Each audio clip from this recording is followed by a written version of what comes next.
is 460 bemarkers in ons groep. Ons geniet mekaar geweldig baie en is lekker want ons mense van oral oor Suid-Afrika. En in Hartenbos is daar 'n baie suksesvolle bemarker met die naam Marika. Sy is 'n krangige mamma van 2 laerskoolkinders en sy is al 'n hele jaar lank besig om aanlyn bemarking te doen.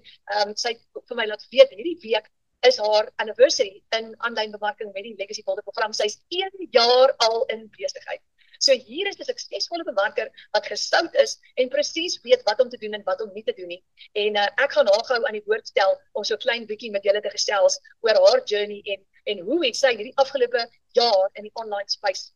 tot haar gesin se vreugde benut. Marika, jy's baie welkom. Dis jou spreekbeurt. Hallo Renée, hallo almal, kan julle my hoor? Ons hoor jou duidelik. Awesome. Okay. Baie dankie dat julle hier is en baie welkom. Okay, ek is soos Renée nou gesê, ek is 'n dood, ek weet nie van die krane nie, maar ek is 'n doodnormale mamma van Hartenbos, is 'n klein dorpie in die tuinroete van Suid-Afrika en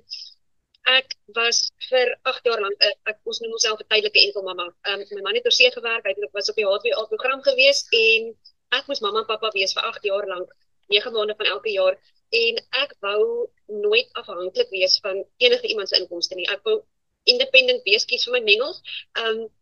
En dit was vir my baie belangrik. Dis hoe ek groot gemaak is, jy moet hard werk en dit het ek gedoen. Ek het 'n corporate werk gehad vir baie jare, toe ek gegaan na die print and design industrie toe en toe kom die pandemie. So ja, ek was een van daai wat na die pandemie my werk verloor het en in ons klein dorpie het ek nie weer 'n werk gekry nie. So ek was genoodsaak om van die huis af te begin werk. Ja, so ek was baie bevoorreg om my passie uit te lewe. Ek was 'n meubelkunstenaar gewees. Ek was nog my hele lewe lank kunstig en kreatief. Ek love dit. Dit is my ontsnapspasie. My terapie as ek net wil rustig raak. En toe verander ek dit nou sommer in my inkomste in. Maar ek het nie besef ons area is so suiwig nie. So ek kon nie so hoë make-up opsit en vir my groot wins in my besigheid inbring nie. Dit het ook geëindig dat ek nog 'n werkie moes aanskaf en ek het toe met die meubelkunstenaarai het ek 'n brand ambassador, ek weet nie wat dit in Afrikaans is nie, geraak vir die verfmaatskappy wat ek gebruik het en ek het nie besef dit gaan 'n werk op sy eie wees nie. So ek het opgeëindig, mamma alleen 9 maande van die jaar om 3 werke te werk. En toe ek so 'n paar maande terug my gemiddelde inkomste in 'n maand gaan uitwerk, het ek op my rug geval en ek het letterlik op my voete gewerk, elke dag 18 ure werksdae. Ek het 'n gemiddeld van R5000 'n maand ingebring. En ek het elke maand moes ek maar by my man 'n geldjie vra dat ons kan oor die weg kom by die huis. En ek het nog steeds my finansiële verantwoordelikhede gehad by die huis. Ons mans wat oor see werk kom vir 3 maande huis doen sonder 'n inkomste. Hulle werk per uur, hulle word per uur betaal, hulle kry nie maandelikse salaris nie en met die global warming wat nou aangaan, het hy die laaste 2-3 jaar meer by hulle huis gesit as wat hy in 'n trekker kon sit. So sy inkomste het redelik geval. Wat veroorsaak het dat ons elke jaar as hy terug aan skuld aangaan om sy vliegtuigkaartjie te koop of net vir daai laaste maand te kan gaan of dat ons net vir daai maand, daai eerste maand wat hy terug is en nog moet sy inkomste opbou, dat ons dit kan lewe aan hierdie kant. Dit het gesnowball en ons almal het gelei daaronder. Die kinders was van kleins af, ons seentjie kon nie dit aanvaar dat sy pappa wegwerk nie. Hy was konstant by spelterapeute, by sielkundiges. Ons dogtertjie was 4 maande oud en sy pappa die heel eerste keer in haar lewe op die lughawe ontmoet het. En sy het verlede jaar, veral begin van die jaar, het sy elke liewe aand met slaaplek gehuil, want haar pappa was nog nooit vir haar verjaarsdag gewees. Sy het gesmag dat haar pappa net een keer vir haar verjaarsdag was. En dit het my begin breek. Ek het eers my man vertel van want ek het geweet, hy sit ook in 'n gat in daai kant, in 'n trek want hy's weg van sy gesin af, hy's weg van almal af, hy mis soveel uit. Ja, so ek het Februarie laas jaar het ek al begin hierdie videoetjies sien op social media, en ek was nie eers op TikTok nie, ek het dit op Facebook gesien, en ek het gesien hoe mamas geld aanlyn maak, maar soos tipiese Suid-Afrikaner, ons is tipies gebore, ek het dit maar net van omdat ek dit begin sien het, ek het gaan maniere soek om vir my ekstra inkomste aanlyn te gaan maak. So ek het die surveys gedoen, ek het die games gespeel wat jy nou kan te geld gemaak, en tot en met vandag toe het ek nie 'n sent gesien of van nie. Soveel tyd gemors, en ja, dit is net hopeloos. So toe begin daar al hoe meer make money online goedjies op my Facebook feed opkom, en ek sien al hoe meer mamas in Suid-Afrika wat geld aanlyn maak, en toe het ek uitgereik na mamma toe, nog aan geen kant af, sy bly in Durban, en sy het vir my inligting gestuur, soos die lewe gebeur, ek was besig, ek het baie lange ure gewerk, ek was mamma alleen, ek het vergeet van die boodskapies wat ek gekry het van die vroukie af, en ek het aanhou hard werk, en in begin Augustus toe sien ek weer, ek was baie min op social media, omdat ek die tyd gehad het nie, en toe sien ek weer een aand toe ek sit en scroll moeg verby, sien ek weer die mamma op Facebook, en ek kry toe weer uit, heel toevallig dieselfde mamma, ek het skoon vergeet van daai boodskap hier in Februarie, en toe ek in haar chat ingaan op WhatsApp, sien ek, magtig, ek het dan in Februarie, het ek al inligting gevra, toe onthou ek eers, maar ja, toe het ek 'n WhatsApp call met haar geboek, ek het 'n webinar gejoin soos hierdie een, en ek het met my man gepraat, en hy het gesê, as jy dink is reg, doen dit, hy gaan net nie vir my die geld gee nie, so ek het geld met my boetie gaan leen om te begin, en ek het, binne my eerste 3 weke het ek my heel eerste seil gehad, so ek het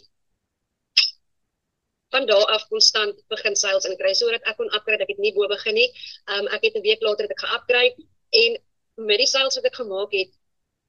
het ek binne 6 weke my heel eerste werk gelos. My meubelkunstenaar werk wat die meeste tyd van my weggevat het, wat my fisies gerenoveer het, my hande, ek het carpale tunnel, ek kon nie meer werk nie, my rug is in sy jobs, so ek kon fisies nie meer werk nie, ek het dit gelos, en 5 maande daarna het ek die ander 2 gelos, want ek was kontrakgebonde, en 8 weke my journey in, so dis 2 weke nadat ek my een werk gelos het ek my man gesê, Boetie, ek maak my dollars aanlyn, jy hoef nie meer in die trekker te sit nie, ons het lang gebid hieroor, die Here het hard gewerk aan sy kant ook met hom, hy het soveel, die Afrikaanse woord omgaan met nou weer eens, ek praat verskoning, het soveel confirmations aan sy kant vir hom gestuur, ek het hoendervleis gekry, ek moet net skies, ek weet ek praat nou baie, ek moet net hierdie met julle deel, oor dat my man so depressief was daai kant, want hy was nooit by die huis nie, hy het nie lekker werkomstandighede gehad nie, het hy in 'n baie swart gat geval, en hy het so half 'n bietjie wegbeweeg van die Here af, en ek het vir baie lank gebid, dat die Here net weer om op die pad kry, net weer met hom begin werk, en my man is nie iemand wat praat nie, glad nie, en hy het met my oor wat sy begin praat, en sê, maar hy het nou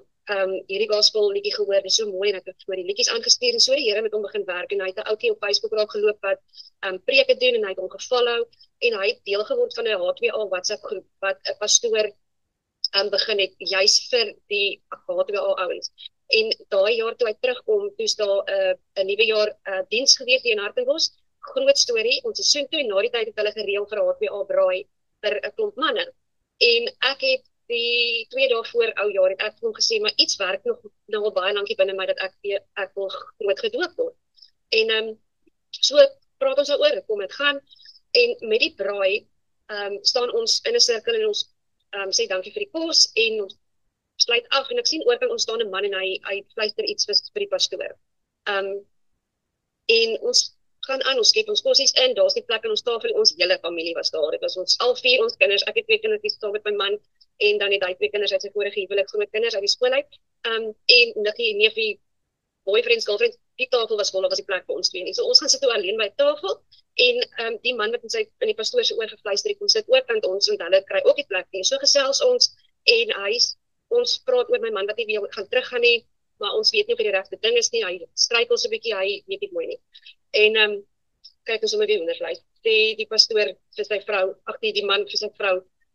dit is die kappel, wat die Here nou met my gepraat het oor, terwyl ons gebid het, die Here vir hom gesê, hier is 'n paartjie, 'n getroude paartjie, in die sirkel, wat hy mee werk, nou al vir 'n tydjie lank, maar hy wil nie vir my luister, hy het hom gesê, gaan huis toe, hy het beter planne vir hom, ekskuus julle, elke keer as ek hierdie storie vertel, dan raak ek emosioneel, maar hy wil nie vir hom luister, hy sê vir hom, daar is 'n rede hoekom hy by die huis bly, hy gaan nie weer terug nie, hy hoef nie weer terug te gaan nie, en nou en behalwe, my man is nou al, die eerste jaar in 8 jaar, my man by die huis is, ek verdien dollars aanlyn, ons het hom sy eie besigheidjie oopgemaak, hy doen welding, hy bou braais, dit gaan amazing, net omdat ons gehoorsaam was aan die Here, so, ja, ek het gister my 1 jaar anniversary gehad, ek het al oor die R300,000 verdien, oor die R300,000, en dit is omdat ek 12 maande terug, 1 keer ja gesê het, vir iets heeltemal onbekend, soos Renet sê, ek het nie geweet dat digitale bemarking is nie, glad nie, ek moes dit gaan Google het, ek was daai skeptiese een, wat 'n boekhouer in die dorp gaan sien het om te hoor, is dit legit, wat gaan ek met my boude in die chookies vir die taxman gaan vang, al die dinge, ek was super skepties, maar ek het my huiswerk vrek lang gedoen, so, ja, as daar enige iemand hier is, wat nog steeds skepties is, vat dit van my af, I did my homework, ja, as jy bid oor hierdie saak, en die Here praat met jou, absoluut. Marika, ek voel om te huil hier waar ek sit. Dit is die mooiste getuienis. Dis absoluut 'n wonderwerk wat die Here vir julle gedoen het, en jou man wat huis toe gekom het. Dit is amazing.